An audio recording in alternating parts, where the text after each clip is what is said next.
पुढील घडामोडीसाठी महाराष्ट्र देश न्यूज लावली आणि त्या ठिकाणी रयतच्या शाळा टिकल्या पाहिजे.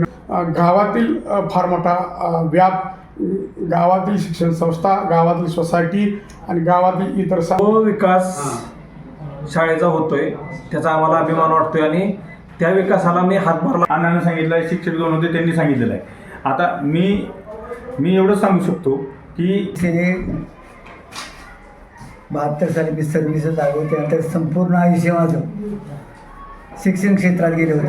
आज आपण मान तालुक्यातील बिजवडी गावची जी शाळा आहे, कर्मवीर भाऊराव पाटील विद्यालय बिजवडी, आणि त्या कर्मवीर भाऊराव पाटील विद्यालय बिजवडीचे जे मुख्याध्यापक आहेत शिर्के सर, त्यांच्याशी आपण सविस्तर अशी चर्चा करणार आहोत.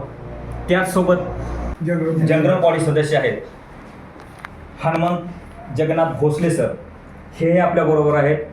तदनंतर अटल रेकरिंगचे AI सिस्टीम जे आहे, त्या AI सिस्टीमचे प्रमुख वाघ सर हे आपल्याबरोबर आहेत. त्याच्यानंतर गुरुकुलचे जे सर्व व्यवस्थापन आणि दर्जेदार शिक्षण देण्यासाठी ज्यांचे तळमळ आहे असे आपले अवघडे सर पण आपल्याबरोबर आहेत. तर आपण सविस्तर चर्चेला सुरुवात करतो मित्रांनो. शिक्षण हा तिसरा डोळा आहे. शिक्षण हे वाघिणीचं दूध आहे आणि जो हे वाघिणीचं दूध घेईल तो गुरगुरल्याशिवाय राहणार नाही. तर आज आपण सविस्तर त्यांच्याशीच चर्चा करणार आहोत. नमस्कार, मी शिर्के राजेंद्र संपतराव, मुख्याध्यापक मुंशी या विद्यालयात पाठीमागच्या वर्षी 22 मार्चपासून आले. रयत शिक्षण संस्थेमध्ये मी 1996 पासून उपशिक्षक म्हणून काम करतो. तत्पूर्वी घरमध्ये शिक्षण क्षेत्रामध्ये माझं कुटुंब जे आहे, हे माझं कुटुंब फार पूर्वीपासूनच होतं. माझ्या आजोबांनी आणि फलटण तालुक्याचे माजी आमदार सन्माननीय चिमणरावजी कदम साहेब यांच्या माध्यमातून आमच्या गावामध्ये स्वतःच हायस्कूल सुरुवातीला सुरू केलेलं होतं आणि कालांतराने त्या हायस्कूल सांभाळण्याची जबाबदारी वडिलांच्या नंतर माझ्याकडे आली होती. त्यामुळे मी माझ्या गावातलं त्या ठिकाणी हायस्कूल सांभाळत होतो. त्या ठिकाणी 25 वर्ष मी संस्थेचा उपाध्यक्ष म्हणून काम करत असताना इमारत किंवा भौतिक सुविधा त्या ठिकाणी बांधून देत होतो आणि ते करत असताना BEd झालो आणि BEd नंतर कुठंतरी अर्थार्जनाचं साधन काहीतरी आपलं असावं म्हणून मी नोकरीसाठी अर्ज केल्यानंतर सुरुवातीला फलटणच्या श्रीराम हायस्कूल या ठिकाणी मला नोकरी त्यावेळेस अगदी सहज नोकरी लागत होती. 94 सालच्या काळामध्ये त्यावेळेस लागली.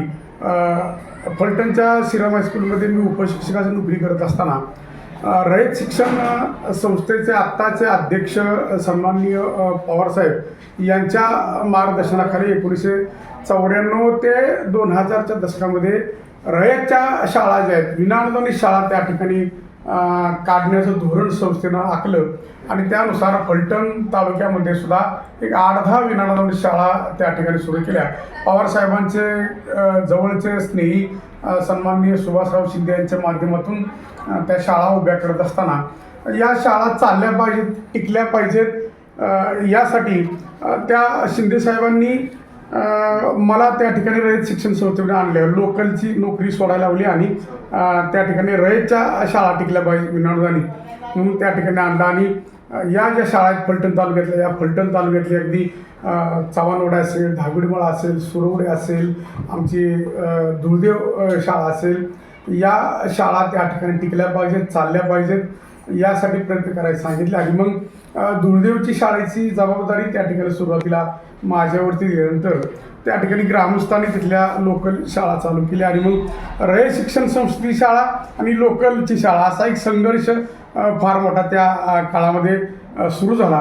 मग लोकलच्या स्थानिक लोकांचं असं मत होतं की ती शाळा रयतची बंद करा आणि स्थानिक शाळा चालू राहावी असं तेथील मत होतं. मात्र पवारसाहेबांच्या मार्गदर्शनाखाली सुरू केलेली शाळा बंद कशी करायची हा पण प्रश्न होता. त्यामुळे शाळा बंद होणार नाही यासाठी प्रयत्न करायचा. मग काय करायचं तर गावातल्या लोकांनी त्यावेळी शेती केली आणि ग्रामस्थांनी मुलं जे आहेत ही मुलं लोकल शाळेला घालवल्यानंतर रयतच्या शाळेला मुलं कुठून आणायचे हा प्रश्न माझ्यासमोर पडला. आणि मग मी काय केलं, माझं गाव शेजार असल्यामुळं विडणीच्या शाळेमध्ये मी उपाध्यक्ष होतो.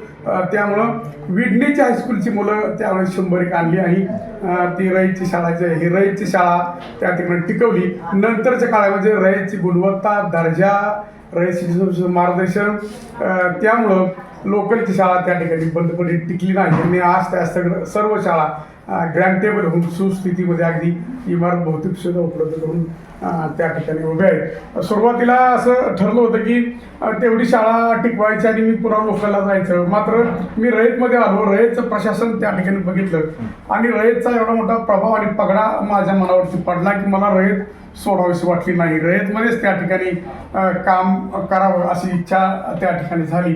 त्यामुळे मी रयतमध्येच राहिल्यानंतर पनवेलला त्या ठिकाणी माझी बदली झाली. वावंजे या ठिकाणी सांगणारे रामशेठ ठाकूर साहेब, बाळाराम पाटील साहेब आत्ताचे विभागीय चेअरमन त्यांच्या मार्गदर्शनाखाली त्या ठिकाणीही विद्यालयासाठी भौतिक सुविधा उभारण्याचे काम केलं. नंतर मान तालुक्यातील तिंबरकाळे विद्यालय मलवडी जे आहे या ठिकाणी ज्युनियर कॉलेजला इतिहासाचा शिक्षक नसल्यामुळे मला त्या ठिकाणी संस्थेनं पाठवलं आणि मग त्या ठिकाणी मी ज्युनियरचं काम 6-7 वर्ष केलं. दरम्यानच्या काळात तेथील इमारत बांधकामासाठी निधी संकलन, त्या ठिकाणी वॉल कंपाऊंड, शाळेचं स्वरूप जे आहे स्वरूप त्या ठिकाणी बदलण्याचा प्रयत्न केला. आणि त्यानंतर संस्थेच्या धोरणानुसार 2-3 ठिकाणी लोणंद असेल किंवा राहणंद असेल या ठिकाणी बदल्यावर राहिल्या. परंतु ज्या ज्या ठिकाणी मी जाईल त्या ठिकाणी तळमळीनं झुकून देऊन काम करणं हा माझा मूळचा मूळचा स्वभाव असल्यामुळे त्या शाळेमध्ये मी तशाच पद्धतीचं काम केलं.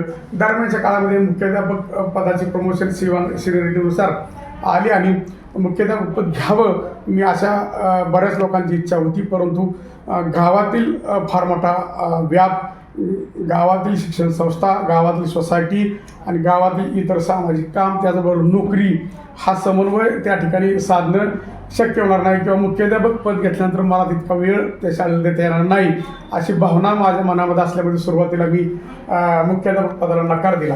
मात्र 22 मार्च 2025ला मुलाखती झाल्या आणि या मुलाखतीमध्ये सुद्धा खरं म्हणजे मी मुख्याध्यापक पदाला नकारच देऊन आपलं शिक्षकाचं काम करायचं आणि इतर जी कामं राहिल्या वेळेत ती करायची असं ठरवलं असताना संस्थेचे आत्ताचे विद्यमान चेअरमन सन्माननीय दळवी साहेब यांच्या कामाचा फार मोठा प्रभाव माझ्या मनावरती होता. मी दळवी साहेबांना अगदी लहानपणापासून फॉलो करतोय. दळवी साहेब जेव्हा मला वाटतं पुण्याला होते नोकरी त्यावेळेस निरळ हे त्यांचं गाव आणि निरळ गाव आणि माझं विडणी गाव त्यावेळेस संत गाडगे महाराज अभियान शासनात चालू होतं आणि संत गाडगे महाराज अभियान चालू असताना खरं म्हणजे सातारा जिल्ह्यातलं 25 लाख रुपयाचं बक्षीस दे पहिलं हे कुणी मिळवायचं असा एक संघर्ष दळवी साहेबांच्या गावाचा आणि माझ्या विडणी गावात चालू होता. आणि मी संत गाडगे महाराज अभियानचा त्यावेळेस तिथं अध्यक्ष होतो आणि मी ते काम त्या ठिकाणी करत होतो. त्यामुळे माझं असं मत होतं की मलाच ते बक्षीस मिळावं. परंतु दळवी साहेबांची कमांड आणि त्यांचं काम करण्याची पद्धत फार मोठी असल्यामुळं, आवाक मोठे असल्यामुळं त्या ठिकाणी दळवी साहेबांना पहिल्या क्रमांकाचं बक्षीस निरळला त्या ठिकाणी मिळालं. योगायोगानं त्या ठिकाणी जे ग्रामसेवक होते ते आमच्या गावात होते, विडणी जे होते माझा क्लासमेटच होता नंदकुमार भोसले मुंशी. मात्र दळवी साहेबांच्या कामामुळेच त्या ठिकाणी फार मोठा बदल निडळमध्ये झाला आणि निडळला बक्षीस मिळालं. आम्हाला त्यावेळेस 2ऱ्या क्रमांकाचं बक्षीस मिळालं. 2ऱ्या क्रमांकावरती समाधान त्या ठिकाणी मानावं लागलं. तेव्हापासून मी संस्थेचे चेअरमन दळवी साहेब यांना फॉलो करत होतो. दळवी साहेब असतील, आत्ताचे सचिव देशमुख साहेब जे आहेत हे देशमुख साहेब सातारा जिल्ह्याला कलेक्टर होते. त्यावेळेस देशमुख साहेबांची माझी ओळख पूर्ण होती.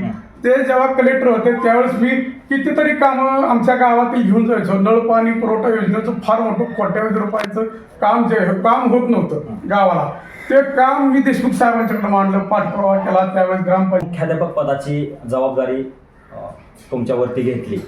अगदी तुम्हाला ती इच्छा नव्हती, तुम्हाला अध्यापनाचंच काम करण्याची आवड होती.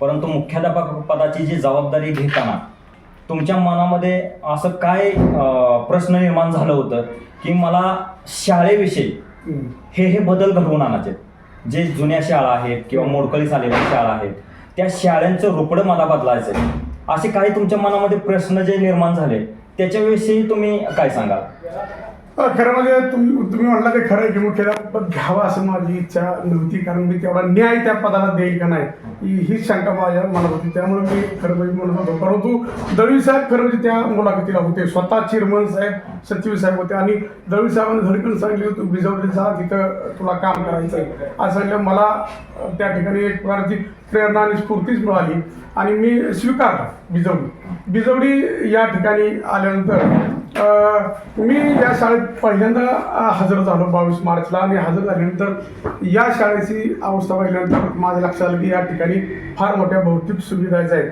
या भौतिक सुविधा उपलब्ध करणं गरजेचं आहे. त्यामुळं अवस्था अशी होती की या ठिकाणच्या 8 खोल्या ज्या आहेत वर्गखोल्या या अशा होत्या की त्या कधी मुलांच्या अंगावर पडतील सांगता येत नव्हतं. मला वाटतं या शाळेची स्थापना 1965ला अण्णा झाली आणि 1965 नंतर 1989 ते 1995च्या दरम्यान थोरात सर होते आणि थोरात सरांच्या काळामध्ये तुम्ही सुरुवातीला लोकवर्गणी करून गावातून ही इमारत तयार केली होती आणि या ठिकाणी 8 ज्या खोल्या होत्या की त्या कधी अंगावर पडेल अशी अवस्था होती. त्यामुळं मी ती कौलं बदलण्याचा प्रयत्न केला शिपाईच्या माध्यमातून लेबर आणून. परत अशा अवस्था होती कौलावरती पाऊल द्यायला की ते कौलच खाली यायचं, पूर्ण मोडकळ चालली या शाळा. त्यामुळे तिथं मुलं बसवणं धोकादायक होतं आणि मग या अशा अवस्थेत मुलं कशी बसवायचे हाच प्रश्न माझ्यासमोर होता. आता माघार नाही. त्यामुळं मी हजर झालेल्या दुसऱ्या दिवशी आमच्या कमिटी असतात त्यांची मीटिंग घेतली आणि सांगितले की आपल्याला हे काम करायचं आहे. मग मी वळलो खरं म्हणजे माझी विद्यार्थी संघाकडे. खरं म्हणजे दळवी साहेबांची एक संकल्पना आहे की रयत शिक्षण संस्थेमध्ये माझी विद्यार्थी संघटना असावी आणि त्या स्ट्रॉंग असाव्यात आणि तीच या ठिकाणी रयत शिक्षण संस्थेच्या शाळांचं भवितव्य घडवतील असं एक दळवी साहेबांचं वक्तव्य मी ऐकलं होतं, भाषण ऐकलं होतं आणि ती पुढं ते अंमलात पण आणणार होते. आत्ता आणली सुद्धा दळवी साहेबांनी. आणि मग माझ्या ते क्लिक झालं आणि मग मी माझी विद्यार्थी जे आहेत तिथले हे संघटित केले. माझी विद्यार्थ्यांच्या माध्यमातून काय होतं का बघितलं आणि खरोखर माझी विद्यार्थ्यांनी साथ दिली. या ठिकाणी आता माझे विद्यार्थी संघ स्थापन झालेला आहे. आता माझे विद्यार्थी संघाचे अध्यक्ष म्हणून संदीपजी भोसले या ठिकाणी काम करतात, जे हुशार आहेत ते संजयजी भोसले उपाध्यक्ष आहेत. खजिनदार साहेब या ठिकाणी आले, आता रुपेशजी भोसले हे या ठिकाणी आहेत. यानंतर आमचे जनरल बॉडी सदस्य आहेत हनुमंतरावजी भोसले सर, यांनाही शिक्षण क्षेत्राचा माझ्यापेक्षाही गाढा अनुभव होता. या माझी विद्यार्थ्यांसमोर जेव्हा हा प्रश्न केला त्यांनी खरं म्हणजे नोंद घेतली की सरांची तळमळ आहे आणि शाळेची अवस्था आहे. आपण या ठिकाणी कुठल्या कमिटीत आहो का नाही, का आपण कुठल्या गटात काम करतोय काय नाही. मी सुरुवातीला आव्हान केलं की ही गट तर तुमचं गावात ठेवा. या ठिकाणी बिजवडी गावचा इतिहास बघितला तर फार मोठे पदाधिकारी जिल्ह्याचे सगळे पदाधिकारी इथंच आहेत. बरं सर तुम्ही काम चालू करा, तुम्हाला आम्ही वर्गणी द्यायची व्यवस्था करूया. आम्ही करतो, आम्ही या ठिकाणी कुठल्याही कमिटीत नसलो तरी काम करतो असं सांगितल्यानंतर मी या सुरुवातीला खिशात पैसे नसताना, शाळेत पैसे नसताना शाळेचं काम हातामध्ये घेतलं. त्यावेळेस आमच्या कमिटीची काही लोक म्हणली, स्कूल कमिटीची, बाबा हे कसं करणार तुम्ही, कुठनं पैसे आणणार, काय नियोजन आहे. तेव्हा गावातलेही काही लोक म्हणले की हे पैसे नंतर तुम्ही 8 खोल्या काढलेत, मुलं काय रस्त्यावर बसायचे का. आणि त्यांचं ते खरं होतं की पैसे नसताना तुम्ही काम चालू केलं. मात्र मी या माझी विद्यार्थी जे त्यांच्या जोरावरती हे काम काढलेलं होतं, मला यांच्यावरती विश्वास होता आणि मग हे काम खोललं, काम सुरू केलं, कवलं काढली आणि शाळेचं काम सुरू केल्याबरोबर गावातली लोक यायची आणि बघायची काहीतरी चालू शाळेत, काहीतरी बदल होत आहे हे दिसायला लागलं. आणि मग या ठिकाणी मी त्यांना आव्हान केलं की तुम्ही काहीतरी आता लोकवर्गणी द्या. आणि मग या माझी विद्यार्थी संघटनेच्या लोकांची मोठा पगडा ग्रामस्थांच्यावरती होता. आणि मग त्यांनी त्या ठिकाणी लोकांना आव्हान केलं की सर आलेत, कर्तबगार आहेत, काम करतायत, त्यांना मदत करा. लोकांनी भरभरून लोकवर्गणी द्यायला सुरुवात केली. एक वेळ असा होता की या गावची यात्रा होती बिजवडी गावची आणि मग त्या यात्रे दिवशी यात्रेच्या वर्गणीचा टेबल एका बाजूला होता आणि शाळेच्या वर्गणीचा टेबल एका बाजूला होता. आम्ही सकाळी 7 वाजल्यापासून रात्री 7 वाजेपर्यंत 12 तास आम्हाला चहा नाश्ता टेबलावरती ज्या ग्रामस्थांनी दिला, आम्ही पावत्या फोडायला त्या ठिकाणी बसलो होतो. सकाळी 7 ते रात्री 7 12 तास आम्ही कंटिन्यू इथलं जे मंदिर आहे त्या मंदिरात यात्रेच्या शेजाऱ्याने यात्रेची जेवढी वर्गणी जमली तेवढीच वर्गणी आम्ही सुद्धा जमवली. आणि मग या ठिकाणी आमच्या अण्णा असतील, जनरल बॉडी सदस्य, माजी विद्यार्थी संघाचे अध्यक्ष असतील, उपाध्यक्ष असतील, खजिनदार असतील, यांनी आव्हान केलं लोकांना की हे काम करतायत सर, त्यांना वर्गणी द्या.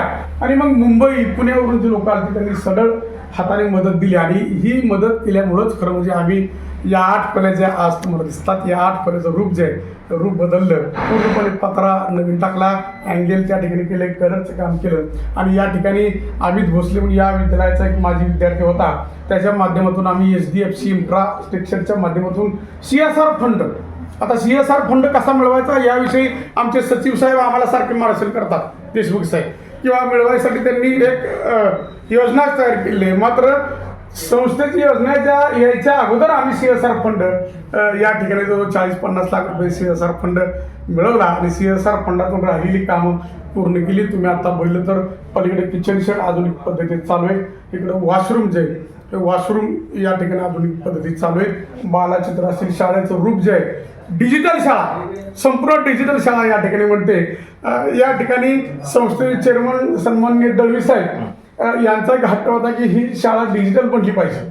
मान तालुक्यातली शाळा रोडची शाळा आहे, डिजिटल बनली पाहिजे. त्यांनी माझ्या विनंतीनुसार पहिल्यांदा 12 इंटरॅक्टिव्ह पॅनल या विद्यालयाला दिली, 12 इंटरॅक्टिव्ह पॅनल दिली आणि ही शाळा पूर्णपणे CCTV डिजिटल ही व्यवस्था केली. यानंतर आम्ही आता सोलर पॅनल पण बसवला आहे. तुम्ही बघा आता बाहेर गेल्यानंतर की जेणेकरून लाईट बिल जे आहे हे लाईट बिल कमी व्हावं, लाईट बिल शाळेला बसू नये, आर्थिक झळ बसू नये, सोलर पॅनलही आम्ही या ठिकाणी बसवलं. सोलर पॅनलच्या माध्यमातून लाईट तयार होऊन लाईट बिलचा बोजा जो आहे हा बोजा कमी करून त्या ठिकाणी शाळेच्या भौतिक सुधारणा आहेत, या भौतिक सुधारणा बदलण्याचा प्रयत्न आम्ही करतोय. मी खरं म्हणजे रयत शिक्षण संस्थेचा रयत सेवक बँकेला चेअरमन होतो, आत्ता संचालक आहे विद्यमान, परंतु 2 वर्षापूर्वी मी चेअरमन होतो आणि दळवी साहेब तिकडे चेअरमन होते आणि मी इकडं चेअरमन होतो.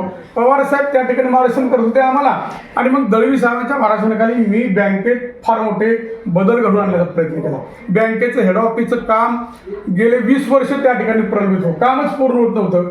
मी सातत्यानं देशमुख साहेब, दळवी साहेब यांच्याकडे पाठपुरावा करून हेड ऑफिसचं काम पूर्ण करून घेतलं. संस्थेचे अध्यक्ष पवार साहेब यांना त्या ठिकाणी आणलं. राज्याचे उपमुख्यमंत्री दादा ही त्या ठिकाणी होते, परंतु दादा त्यावेळेस येऊ शकले नाहीत. या ठिकाणी मुद्दा म्हणून तुम्हाला सांगायचे की आता मी दादांना या शाळेचे काम चालू केलेली कल्पना दिली, तर दादा या उद्घाटनासाठी सर येणार होते आपल्याकडं नूतन इमारतीला. दळवी साहेब आणि दादा यांनी मला शब्द दिला की ते येणार होते, परंतु दादांची घटना अशी झाल्यामुळे फार मोठं नुकसान संस्थेचं आणि आपल्या बिजवडीचंही, आपल्या विद्यालयाचंही फार मोठं, व्यक्तिगत फार मोठं आपल्या गावाचं नुकसान त्या ठिकाणी झालं. हे असं असलं तरी सुद्धा काम जे हे काम आम्ही थांबवलं नाही. आजही हे जे आमचे जनरल बॉडी सदस्य आहेत, आमचे माजी विद्यार्थी संघाचे आता खजिनदार आहेत, हे खजिनदार आहेत म्हणजे काय, त्यांच्याकडे अजून 1 रुपया निधी नाही आलेला. आम्ही अजून रजिस्ट्रेशन करायला दिले, आत्ताच रजिस्ट्रेशन आमचं मिळेल आता धर्मादाय कार्यालयाकडून. मात्र ही लोक अशी आहेत की सर काय अडचण आहे काय, मी परवाच म्हटलं की असाच मी स्पोर्टचा ड्रेस चालू करायचा ठरलाय. ग्रामस्थांची मागणी, पालकांची मिटिंग झाली, पालकांनी सांगितलं की तुम्ही का करत नाही. काही पालकांनी सांगितलं की खेळच या शाळेत घेतले जात नाहीत. खेळ सुरू केले, पाठीमागच्या वर्षी मुलं खेळ सुरू केल्यामुळे जिल्ह्यावरती गेली, विभागावरती गेली, स्पोर्टचा ड्रेस पाहिजे, काय करायचं. मग ह्यांनी ठराव घेतल्यानंतर मी चालू केल्यानंतर काही मुलं घेऊ शकत नव्हती. लगेच ह्यांनी सांगितलं, खजिनदार येत आहेत, रुपेशजी भोसले, संदीपजी भोसले आहेत, त्यांनी स्टेजवरून सांगितलं की ज्या ज्या विद्यार्थ्यांना या ठिकाणी स्पोर्टचा ड्रेस घेणं शक्य नाही त्यांनी आमच्याकडे या, आम्ही त्या ठिकाणी. अशी ही माझी विद्यार्थ्याची संघटना जी आहे, संघटना खरं म्हणजे या विद्यालयाच्या पाठीमागं उभी असल्यामुळे मीही धाडसानं मलाही या ठिकाणी काम करायचं हुरूप, चांगला हुरूप या ठिकाणी येतोय. गुरुकुल प्रमुख अवघडे सर आहेत, गुरुकुल संस्थेच्या मार्गदर्शनातून अतिशय उत्तमरित्या त्यांनी चाललंय. या विद्यालयासाठी अतिशय प्रशस्त अशी अटल टिंकरिंग लॅब मिळवलेली आहे. वाघ सर या ठिकाणी आमचे त्या ठिकाणी ते अटल टिंकरिंगचे प्रमुख म्हणून काम करतायत. अतिशय दर्जेदार असे अटल टिंकरिंग आता वर्षामधल्यावरती चालू केली. आता आम्ही खाली शिफ्ट करून अटल टिंकरिंग लॅब असेल, संगणक लॅब असेल, त्यानंतर गुरुकुलचं पूर्णपणे प्रयोगशाळा आमची असेल, विज्ञान प्रयोगशाळा असेल, त्यानंतर खेळ साहित्य असेल, या सर्व सुविधा उपलब्ध करून देतोय. परवाच आम्ही निडळ या ठिकाणी करून निडळची शाळा बघितली. निडळची शाळा दळवी साहेबांनी ज्या पद्धतीने बनवली त्याच पद्धतीची बिजवडीची शाळा आहे त्या 5-6 महिन्यामध्ये सर बघायला येईल. निडळ सारखीच शाळा की दळवी साहेब या ठिकाणी आल्यानंतर त्यांना असं वाटावं की कॉपीच केली त्यांनी बरोबर, निडळची कॉपी केली काय असं वाटावं. अशाच पद्धतीचं माझे प्रयत्न काम हे करत राहणार, काम चालू ठेवलंय. का तर हे असे जनरल बॉडी अण्णांसारखे लोक आहेत माझ्या मागं, यानंतर रुपेश भोसलेसारखे आमचे खजिनदार किंवा माजी विद्यार्थी संघाचे लोक आहेत आमच्या मागं. ही एवढी मोठी लोक ताकदीची असताना मी शाळेचं काम का थांबावं. परवाच एक विषय तुम्हाला सांगतो अण्णा, की आपली ही शाळेचं कंपाऊंड पूर्णपणे गेलं होतं. रस्त्याचं रिवार्डिंग झालं आणि रस्त्याचं रिवार्डिंग झाल्यानंतर काय करायचं हा प्रश्न माझ्यासमोर पडला. रस्त्याचं रिवार्डिंग होत असताना शाळेची मुख्य तर कामाने गेली, परंतु 8 फूट तो रस्ता सरकला. 8 फूट आतमध्ये शाळेचा 8 फूट असल्यानंतर शाळेचा हा पूर्ण भागच जात होता. आता शाळेचा हा दर्शनी भाग जर गेला असता तर मी शाळा कधी चालवायची, कंपाऊंड बी जात होतं. बरं, या सगळ्या गोष्टी जात असताना हे गेल्यानंतर ते बांधून द्या म्हटलं, बांधून घेत नव्हते. मोबदला अगोदर दिला म्हटलं, कुणालाच मोबदला मिळाला नाही, त्यामुळे मोबदला मिळत होता. करायचं काय हा प्रश्न माझ्यासमोर. मी अक्षरशः 7-8 दिवस चैन पडला की ही शाळा तोडली, रस्ता रिवार्डिंग होत असताना करायचं काय. मापं घेतली त्यांनी, त्यामुळे 8-10 दिवस मलाही चैन पडेना. ग्रामस्थांना मी सातत्याने भेट राहिलो, अण्णांना सांगितलं, आमचे संदीपजी भोसले त्यांना बोलवलं, ह्यांना बोलवलं, काहीतरी करा. ह्यांनी या ठिकाणी प्रयत्न केले. स्थानिक लेवलला अधिकाऱ्यांना सांगितलं, कॉन्ट्रॅक्टरला सांगितलं, ग्रामपंचायतीनं खूप मोठं सहकार्य केलं. ग्रामपंचायतीनं पत्र दिलं कॉन्ट्रॅक्टरला आणि सांगितलं की शाळा तोडू नका तुम्ही, शाळा तोडली तर मुलं आमची उघड्या होतील. मात्र ते कॉन्ट्रॅक्टर ऐकायला तयार नव्हते आणि मग यांच्या रुपेश भोसले असतील, संदीप भोसले असतील यांच्या माध्यमातूनच मी आपले फलटणचे माजी खासदार त्यांच्यापर्यंत तो प्रश्न नेला शेवटी. आणि मग माजी खासदारांनी दखल घेऊन त्या कॉन्ट्रॅक्टरला बोलून घेतलं आणि त्यांनी कुठं दिल्लीला तिकडे फोन केल्यानंतर ते 8-10 फूट रस्ता जो आहे शाळेचा फक्त रस्ता पलीकडे सरकवला आणि माझं कंपाऊंड या ठिकाणी वाचलं म्हणून मी इथं बसलोय. कदाचित ते कंपाऊंड जर तोडला तर मला तिथंच खुर्ची टाकून बसावलं असतं, रोडलाच पुढं समजलं बसावलं असतं. नक्कीच सर, हे तुम्ही अगदी चुस्त असा कार्य केलेलं आहे की विद्यार्थ्यांचं नुकसान होऊ नये, त्याच्यामुळं तुमची जी धडपड बघता म्हणजे ग्रामस्थांना भेटणं, शाळा व्यवस्थापन कमिटीला भेटणं, त्याच्यानंतर माजी खासदार निंबाळकर साहेबांना भेटणं, तर ह्या गोष्टी तुम्ही अगदी विद्यार्थ्यांच्या शिक्षणासाठी किंवा तुमच्या मनातली, तुमच्या हृदयाच्या पासूनची तळमळ आहे त्याविषयी काय. आता जो तुम्ही आम्हाला असंही कळलं की या शाळेमध्ये शालाबाह्य उपक्रम तुम्ही अतिशय योग्य प्रकारे राबवत आहात, की जेणेकरून एक सहल तुम्ही नेली होती कोकणामध्ये, की त्याचं तुम्ही एवढं मोठं नियोजन केलं होतं आणि ते फार मोठं रिस्की काम होतं. त्याच्यानंतर तुम्ही इथं आठवडी बाजार भरवला होता, त्याच्यानंतर तुम्ही क्षेत्र भेट असेल. थोडक्यात सर त्याच्याविषयी काय सांगा. या ठिकाणी सहशालेय उपक्रम घेणं हे शासनाचं आणि आमच्या रयत शिक्षण संस्थेचं धोरण आहे की सहशालेय उपक्रम जे आहेत हे उपक्रम झाले पाहिजेत, की जेणेकरून रयत शिक्षण संस्थेतून बाहेर पडलेला विद्यार्थी हा अडाणी राहता कामा नये, की तो सर्वगुण संपन्न व्हावा आणि तो त्याला एक दर्जा मिळावा असा प्रयत्न संस्थेचा असतोय, संस्थे शासनाचा. परंतु या ठिकाणी हे काम करत असताना फार मोठी रिस्क त्या मुख्याध्यापकांना घ्यावी लागत होती. त्यामुळे मुख्याध्यापकांनीच त्या ठिकाणी काही ग्रामस्थांच्या खोडसाळपणाच्या तक्रारी असतील किंवा काही त्रास असेल, हा त्रास टाळण्यासाठी हे उपक्रमच बंद करून टाकले होते. थोडासा नंतर पाठीमागच्या 10-15 वर्षामध्ये या शाळेची सहलच गेली नव्हती. या शाळेचे विद्यार्थी खेळ विभागच बंद करून टाकलेला होता. हे मलाही खटकलं. पालक मिटिंग झाली, पालकांनी प्रश्न उपस्थित केले की तुमच्या शाळेत खेळच नाहीत आणि मग बिजवडीचं नाव तालुक्यात येत नाही, असा मला डायरेक्ट प्रश्न विचारून मी खजील झालो. मला अक्षरशः वाईट वाटलं की असं का होतंय. त्यामुळे खेळ हे चालू झाले पाहिजे, शासनाचं धोरण आहे त्यानुसार मी योजना केली. काही झालं तरी सुद्धा या ठिकाणी हे उपक्रम हे उपक्रम चालूच झाले पाहिजेत, करायचे. ही खुणगाट मी मनाची त्या ठिकाणी बनली आणि मग बरेचशा लोकांनी मला सुरुवातीला भीती घातली की हे असं केल्यावर असं होईल, सहल काढल्यावर ते असं झालंय किंवा क्षेत्रभर गेल्यानंतर असं होईल किंवा हे आठवडी बाजार तुम्ही कशाला काढलाय, हे रिस्क इथलं ग्रामस्थ असं भीती घातली. परंतु मी म्हटलं काही होऊ द्या, हे उपक्रम जे आहेत हे उपक्रम मी राबवणार आणि मग तो निर्णय घेतला. सुरुवातीला क्षेत्रभेटीचं नियोजन केलं. मान तालुक्यामध्ये पहिलीच अशी क्षेत्रभेट झाली की इतकी प्रशस्त या ठिकाणी मामुशेक बिरकर यांच्या फार्म हाऊसवरती ही क्षेत्रभेट झाली. त्या ठिकाणी अत्याधुनिक पद्धतीचा मेषपालन प्रकल्प आहे, शेळीपालन प्रकल्प आहे, आधुनिक पद्धतीचा सोलरचे प्रकल्प आहेत, त्या ठिकाणी विजेचे प्रकल्प आहेत, त्या ठिकाणी शेततळी पाण्याचे प्रकल्प आहेत. हे प्रोजेक्ट मुलांना दाखवलं, मुलांना खूप आनंद झाला. मुलं चालवून दिली, अख्खी शाळा दाखवलं, खूप आनंद झाला. त्यांनी अतिशय चांगली माहिती त्या ठिकाणी दिवसभर दिली आणि मुलं सुखावली की खरंच आम्हाला खूप आनंद झाला आणि क्षेत्रीय आवडली. त्यानंतर पुन्हा मुलांना व्यावहारिक ज्ञान मिळावं म्हणून आठवडी बाजार या ठिकाणी सुरू केला. आठवडी बाजाराला एवढा मोठा प्रसंग मिळाला की एका दिवसामध्ये अण्णा 45,000 रुपयाचा मुलांनी टर्नओव्हर केला. या ठिकाणी आठवडी बाजारामध्ये मुलांनी ज्या वस्तू आणल्या या वस्तू आमच्या शिक्षकांनी सुद्धा आवडीने घेतल्या, ग्रामस्थांनी आवडीने घेतल्या, वस्तू पुरल्या नाही. इतका मोठा आठवडी बाजार भरला आणि एक वेगळ्या प्रकारचा उपक्रम या ठिकाणी पाहायला मिळाला. शैक्षणिक सहल काढावी हा संस्थेचा अट्टासच आहे, म्हणजे त्याला मार्कच आहेत आम्हाला. परंतु या शाळेत गेल्या 15-20 वर्षात सहलच जात नव्हती. का जात नव्हती तर रिस्क कुणी घ्यायची, कुणी सहल काढायची हा विषय होता. परंतु मी ठरवलं की रिस्क घ्यायची, शैक्षणिक सहल काढायची. मला असं वाटलं की शैक्षणिक सहल काढल्या तरी एखादी एस टी भरेल म्हणून मी 2च एसट्या गाड्या काढायच्या म्हणून परवानगी सुरुवातीला दिली. मात्र शैक्षणिक सहलीत नोटीस पडल्यानंतर दुसऱ्याच दिवशी आमचे सहल प्रमुख वागसरच होते. दुसऱ्याच दिवशी वागसराचा फोन आला की 4 गाड्या फुल झाल्या. आज नोटीस काढली, दुसऱ्या दिवशी 4 गाड्या फुल झाल्या आणि परत अख्खी शाळा उठली मला सहलीत यायचे. पोरांना उत्सुकता होती, बरेच वर्ष पोरं बाहेर गेलेली नव्हती आणि कुणी येत नव्हतं त्यांना. पाहिला ऐतिहासिक स्थळं जे प्रतापगड असेल, तुमचा महाबळेश्वर असेल, ही स्थळं पाहायला कुणीलाही मुलांना नेलेलं नव्हतं. त्यामुळं 6 गाड्या भरल्या. आता काय करायचं, वागसर म्हटलं तर मी कुठं काय करायचं. मग शेवटी आम्ही सांगितलं अण्णांना की अण्णा आता थांबवा, 6 गाड्या भरल्यात त्यामुळे लोड होईल, शाळा इथली चालली पाहिजे, सहल नेऊन शाळेचं काय व्हायचं म्हणून मी शेवटी थांबवलं आणि 6 गाड्या सहलीच्या काढल्या. सहल 2 दिवस गेले, अतिशय आनंद मुलांना झाला. काही मुलं आता 10वी पास होऊन गेले पुढं तरी ती मला भेटत आहेत, सर आम्ही आता मोठं होऊ, कुठल्या पदावर जाऊ, अधिकारी होऊ, किती पैसे करू, परंतु या शाळेतून गेलेली सहल जी आहे ती सहल आम्ही कधी विसरू शकणार नाही. त्याचा परिणाम असा झाला की या शाळेत ॲडमिशन वाढली ना.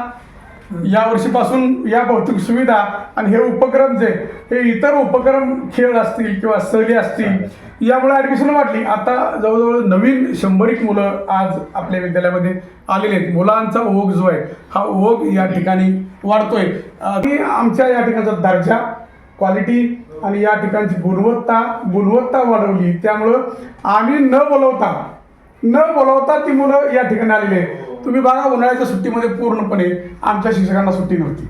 आमचे अवघडे सर असतील, आमचे भाग सर असतील, अख्ख्या उन्हाळ्याच्या सुट्टीमध्ये इतर लोक तुम्ही सगळे सुट्टी होता तरीसुद्धा ही लोक दररोज मुक्त छंद वर्ग असतील यांच्या माध्यमातून अख्खा उन्हाळा या ठिकाणी होती. म्हणजे स्वतः खर्च करून अण्णा त्या ठिकाणी होते. प्रत्येक शिक्षकानं दिवस वाटून घेतले आणि त्या दिवशी खर्च करून उभारते. आम्ही मात्र या ठिकाणी भौतिक सुविधा आहे, शाळेचं बांधकाम जे आहे हे बांधकाम पूर्ण करण्याच्या कामात त्या ठिकाणी अख्खा उन्हाळा या ठिकाणी होतो. पाठीमागच्या वर्षी अण्णा माझ्या मुलाचं लग्न झालं, तुम्ही लग्नाला आलेला होता, 9 मेला लग्न होतं पाठीमागच्या वर्षी आणि ह्या शाळेचं काम चालू होतं. त्यामुळे मला रजा तुम्ही दिली नाही, रजा मला घेता आली नाही. लग्न होतं मुलाचं तरी मला शाळेतच कंटिन्यू थांबावं लागलं आणि त्या ठिकाणी शाळेच्या कामालाच प्राधान्य देऊन लग्न बाकीच्यांना बघितलं घराच्यांनी आणि मी शाळेचं या ठिकाणी काम बघितलं. सर असं म्हणता येईल की छत्रपती शिवरायांच्या स्वराज्याच्या काळामध्ये, जडणघडणीच्या काळामध्ये तानाजी मालुसरे जे आपले सरदार होते त्या सरदारांच्या मुलाचं रायबाचं लग्न होतं.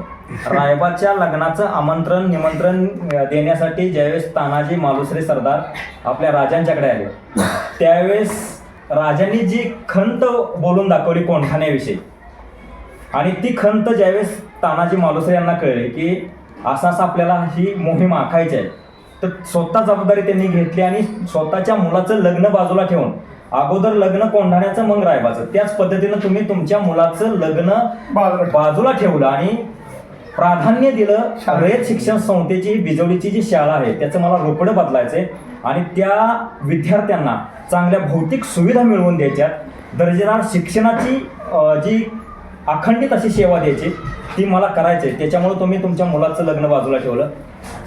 तर आता आपण काय करतोय, जे रयत शिक्षण संस्थेचे जनरल बॉडी सदस्य आहेत, एक तुम्ही रयत शिक्षण संस्थेच्या जनरल बॉडी सदस्यपदी आहात, तर तुम्हाला जनरल बॉडी सदस्य पदाची जी भूमिका आहे ती तुम्ही कशा प्रकारे निभावत आहात किंवा तुमची शाळेविषयी आत्ता पुढची रणनीती काय असेल? 1972 साली मी सर्व्हिस लागलो. त्यानंतर संपूर्ण आयुष्य माझं शिक्षण क्षेत्रात गेलं होतं आणि ज्यावेळेला 2004ला मी रिटायर झालो त्यावेळेला माझी इच्छा होती की आपण शिक्षण क्षेत्रातच काहीतरी काम करायचं आणि मी सहज आपला अर्ज टाकला की मला जनरल बॉडी सदस्यपद मिळेल का आणि त्यानुसार माझी निवड झाली. त्याबद्दल मी संस्थेला धन्यवाद देतो, शरद पवारांचं आभार मानतो. आणि त्यानंतर मग मी या शाळेमध्ये जनरल बॉडी सदस्य म्हणून आलो. आता या शाळेविषयी माझी पूर्वीपासून म्हणजे जनरल बॉडी सदस्य असलो तरीसुद्धा त्यापूर्वी मी या शाळेमध्ये विविध सभामध्ये काम केलेलं आहे. त्यानंतर या शाळेवर मला पूर्वीपासून आदर आहे. शिक्षणाचं आपलं क्षेत्र असल्यामुळं इंग्रजी हा विषय मी आयुष्यभर शिकवला होता. त्यामुळं या शाळेमध्ये जास्तीत जास्त सुधारणा कशी करता येईल या दृष्टीने मी प्रयत्न केले. तसेच त्या काळात असणारे शिक्षक त्या शिक्षकांनी त्यावेळेला सहकार्य केलं आणि त्यानंतर 2022ला मला जनरल बॉडी सदस्य माझी नेमणूक झाल्यानंतर या ठिकाणी मी आलो. त्यावेळेला सावंत सर इथं होते. सावंत सरांच्यानंतर शिर्के सर आले आणि शिर्के सरांनी जी भरारी घेतली आणि त्यालाही मी साथ दिली. त्यांचे कार्य करण्याचे कौशल्य चांगलं आहे आणि त्यामुळं ही शाळा पूजितावर चालले. या शाळेबद्दल मला आदर आहे, प्रेम आहे.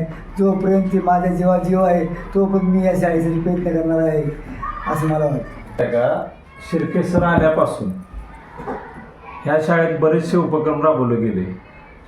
सुरुवातीच्या काळात मी या शाळेत शिकलो. आमच्या वेळी थोरात सर होते. थोरात सरांच्या वेळी जो थांबलेला विकास होता तिथून पुढं बऱ्यापैकी बदल हे झालेच नव्हते. जसे शिर्के सर आले तिथपासून आमचा पट कमी होत चालला होता. पहिली गोष्ट यांच्या चांगल्या उपक्रमामुळं आणि यांच्या कार्यपद्धतीला बघून शाळेचा रिझल्ट बघून बऱ्यापैकी ग्रोथ वाढला आणि यावर्षी बरेचसे बाहेरचे विद्यार्थी या शाळेत प्रवेश घेतला. हा बदल झाला. शाळेच्या इमारतीचं नूतनीकरण झालं. ह्या गोष्टी घडत गेल्या आणि तो विकास शाळेचा होतोय त्याचा आम्हाला अभिमान वाटतोय. आणि नमस्कार, मी रुपेश भोसले, माजी विद्यार्थी संघ खजिनदार. मी ह्या शाळेविषयी सांगायचं आता जेवढी सांगायचं आहे ते सगळं सरांनी सांगितलेलंच आहे. अण्णांनी सांगितलं आहे, शिक्षक दोन होते त्यांनी सांगितलेलं आहे. आता मी एवढंच सांगू शकतो की ह्यांना ज्या ज्या गोष्टीत मदत लागेल, शाळेला मदत लागेल कुठल्याही पद्धतीची, कसल्याही पद्धती, आम्ही त्यासाठी माजी विद्यार्थी संघ संबंध पूर्ण ताकदीने तयार आहे. आणि अजून जरी शाळेला बाहेरून काय मदत लागणार असली तरी आम्ही आमचं आणू शकतो. आणि तुम्हाला आवर्जून सांगतो की शिर्के सरांचं काम चांगलं आहे. शिर्के सरांचं काम एवढं चांगलं आहे की ते 16 वर्षाच्या पोरांना, जसा 10वीचा मुलगा ज्या डिग्रीने अभ्यास करतोय त्याच्यापेक्षा जास्त त्यांचं स्पीड आहे काम करण्याचं. त्यामुळं ते आम्हाला पळवत आहेत, तुम्ही असं करा, आम्ही तसं करतो. त्यांच्यामुळे त्यांच्या बाबतीत काहीही हे करता कामा नाही कोणी. आणि जेवढं शाळेत आता जे नवीन दिसतंय, मला वाटतं तुम्ही सगळे मुळातदार जेवढे आहेत तेवढे सगळे ह्या शाळेत शिकलेले आहे. तुम्हाला त्यावेळेची शाळा आणि आजची शाळा ह्यात तुम्ही इथं येऊन बघा, डबल फरक दिसतो. त्यावेळेचा एवढाच होता, त्यावेळेचा पट जास्त होता, तो पट का कमी झाला, बाजूला शाळा भरपूर झालेल्या आहे. पण आज शिर्के सर याच्या अगोदरचा पट बघा. शिर्के सर आल्यानंतर आज शिर्के सरांना 1 वर्ष पूर्ण झालं. शिर्के सर 2 वर्ष झाले, 1 वर्ष झालं. शिर्के सरांनी ह्या 8 खुल्याचं बांधकाम असेल, 100 विद्यार्थी शाळेत वाढणं म्हणजे सोपं काम नाही. 100 विद्यार्थी हे शाळेत आता जास्त आज 450 पुढल्या वर्षी 550 करण्याचं उद्दिष्ट आमचं आहे.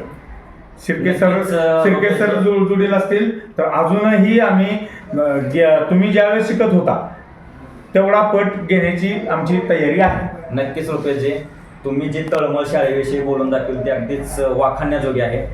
परंतु ज्या आता शाळेमध्ये भौतिक सुविधा काही कमी जास्त प्रमाणात आहेत त्याच्याविषयी तुम्ही सांगितलं की ज्या काही मदती लागतील त्या आम्ही माजी विद्यार्थी संघातर्फे खजिनदार या नात्याने त्या पूर्ण करू. तर आज आपल्या ह्या रयत शिक्षण संस्थेच्या शाळेमध्ये किंवा कर्मवीर भाऊराव पाटील विद्यालय बिजोड येथे जी अटल रेकरिंग लॅबचं जे प्रोजेक्ट आहे त्याविषयी आपण जे वाघ सर आहेत त्या अटल रेकरिंगचे प्रमुख वाघ सर आहेत त्यांच्याकडून एक थोडक्यात आपण माहिती घेऊया. नमस्कार, मी ज्ञानेश्वर वाघ या विद्यालयामध्ये उपशिक्षक म्हणून काम करतोय आणि या शाळेचा माझे विद्यार्थी आहे. खरं तर आता रुपेश भोसलेंनी सांगितल्याप्रमाणे पाठीमागचा जो शाळेचा विकास थांबला होता तो विकास खूप चांगल्या पद्धतीनं सुरू झालेला आहे आणि या शाळेमध्ये मी अटल टिंकरिंग लॅबचा प्रमुख म्हणून काम करतोय. गेल्या वर्षी मी 12 जुलैला या शाळेमध्ये आलो. अटल टिंकरिंग लॅब आपल्या विद्यालयाला 4 वर्षापूर्वी मिळाली होती, पण तिचं कामकाज पूर्णपणे बंद होतं. साहेबांची तळमळ होती की काही करून अटल टिंकरिंग लॅब सुरू झाली पाहिजे, सामान्य मुलांना त्याचा लाभ मिळाला पाहिजे. आणि ज्या दिवशी मी हजर झालो, मी मास्टरला सही केली, त्या दिवशी 1 तासामध्ये मला अटल टिंकरिंग लॅबचा चार्ज घ्यायला लावला आहे. रेंजमध्ये असा कुठेही चार्ज झाला नसेल, तो चार्ज घेतला आणि वर्षभर साहेबांच्या मार्गदर्शनाखाली अतिशय चांगल्या पद्धतीने लॅबचं काम चालू आहे.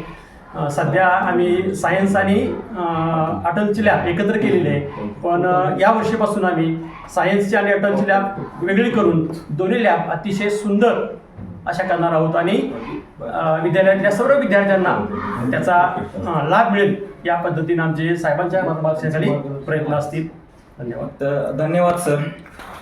आज ज्या विषयी तळमळीनं शिर्के सरांनी सांगितलं, जनरल बॉडी सदस्य भोसले सरांनी सांगितलं, अटल टिंकरिंगचे जे सर्व व्यवस्थापक आहेत वाघ सरांनी सांगितलं, त्याच्यानंतर माजी विद्यार्थी संघाचे जे सदस्य आहेत, खजिनदार आहेत, त्यांनी आपले विचार मांडले. त्याच्यानंतर जे गुरुकुलचा जो प्रकल्प आहे या शाळेमध्ये एक थोडक्यात सर त्याचं प्रस्तावित करतील.